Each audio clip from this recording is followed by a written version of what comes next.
فيديو النهارده هنشوف فيه مع بعض لحظات مؤثرة لحيوانات بتستعيد حريتها لأول مرة بعد ما تم علاجها ورجوعها للطبيعة من تاني. عاوزكم هنا تشوفوا ردود أفعالهم وهم بيخرجوا لعالمهم الطبيعي مرة تانية. أنا محمود المغربي، ولو عجبك الفيديو ما تنساش تدعمني بلايك واشتراك في القناة. صلى على النبي ويلا بينا نبدأ الفيديو. بصراحة من أجمل اللحظات اللي ممكن تشوفها هي إطلاق سراح أسد البحر اللي حصل على فرصة جديدة للحياة بفضل فريق الإنقاذ. تم تحريره من الحزام البلاستيك اللي كان موجود في رقبته، وبعد أسبوع من الرعاية رجع لحياته الطبيعية. شوفوا الفرحة اللي في عينيه، قد إيه كان فرحان لما رجع للمحيط من تاني.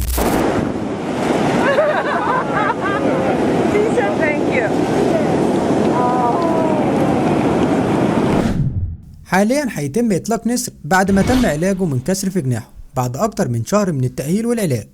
اللحظة اللي هيطير فيها مرة تانية قربت. تفتكروا هيطير بنفس القوة من جديد ولا لأ؟ في 9 مارس تم نقل شقيقين من ثعالب المية لمركز التأهيل بعد ما حاولوا عبور طريق سريع وأصابهم خطر. وبعد فترة علاج وتأهيل طويلة تم تدريبهم على الصيد والحياة في الطبيعة. والنهاردة بنشوف لحظة إطلاق سراحهم مرة تانية، وهل هيرجعوا لطبيعتهم بسرعة ولا لأ؟ الشمبانزي دي واحدة من 160 شمبانزي في مركز تأهيل بالكونغو. بفضل الرعاية المتخصصة قدرت تتغلب على صعوباتها الصحية، ودلوقتي بنشوف لحظة إطلاق سراحها للطبيعة مع الطبيبة اللي كانت مهتمية بيها.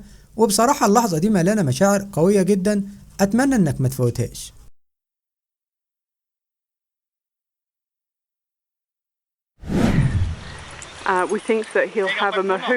الفيل الآسيوي ده كان عايش حياته كلها في الأسر وما كانش عنده فرصة للحياة الطبيعية. النهاردة هنشوف ردة فعله لما يتم فك السلاسل وإطلاق سراحه في شمال تايلاند.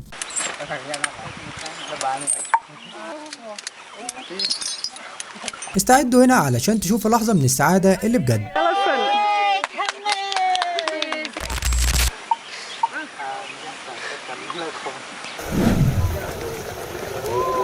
شوفوا لحظة إطلاق البطاريق الإفريقية في شاطئ سيفورد بجنوب أفريقيا. الفرحة اللي هتشوفوها عليهم وهم راجعين للطبيعة في يوم التوعية بالبطريق الإفريقي بصراحة لا تقدر بفلوس الدنيا كلها.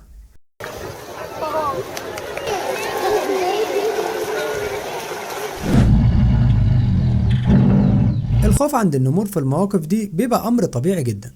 النمر المشاكس ده هيرجع لمنزله في البرية بعد علاج من إصابة خطيرة، واللحظة اللي زي دي بتبقى دايما مليانة بالتوتر والفرح.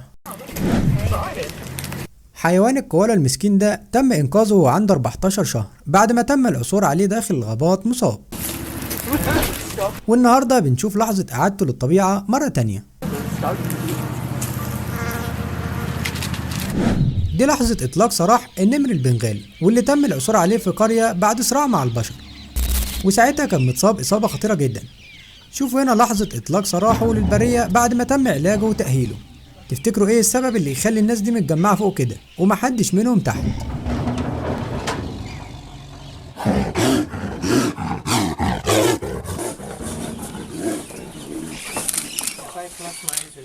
القط البري شكله دايما بيبقى لطيف جدا، لكن حقيقي هو من أخطر الحيوانات المفترسة في البرية.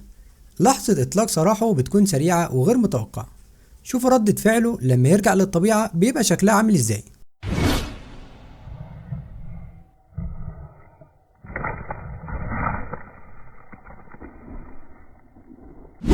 الأسد ده بعد 13 سنة من خدمته في السيرك كان دايما محبوس في قفص صغير ما كانش يقدر يتحرك فيه، وحاليا دلوقتي هيتم إطلاق سراحه.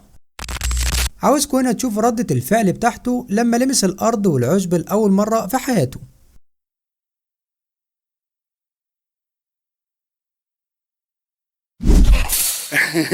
الثعلب ده كان مصاب إصابة خطيرة جدا، ولحظة الخوف اللي عنده طبيعية. ودلوقتي بنشوف لحظة إطلاق سراحه بعد العلاج. عاوزكم هنا تشوفوا ردة الفعل بتاعته وهو بيخرج من القفص شكلها كان عامل ازاي.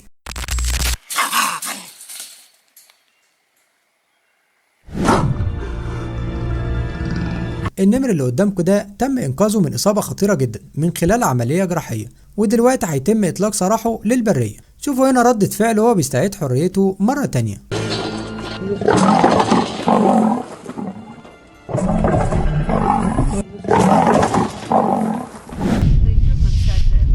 عايزك تشوف هنا ردة الفعل والفرحة اللي الخنزير وصغارها كانوا حاسين بيها ساعتها لحظة إطلاق سراحهم لأول مرة للخارج. شوفوا كمية الفرحة اللي هم فيها دلوقتي.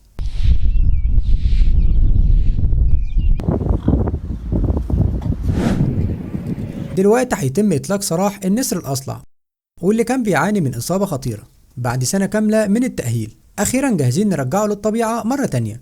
تفتكروا إيه هيكون إحساسه وهو بيطير من جديد؟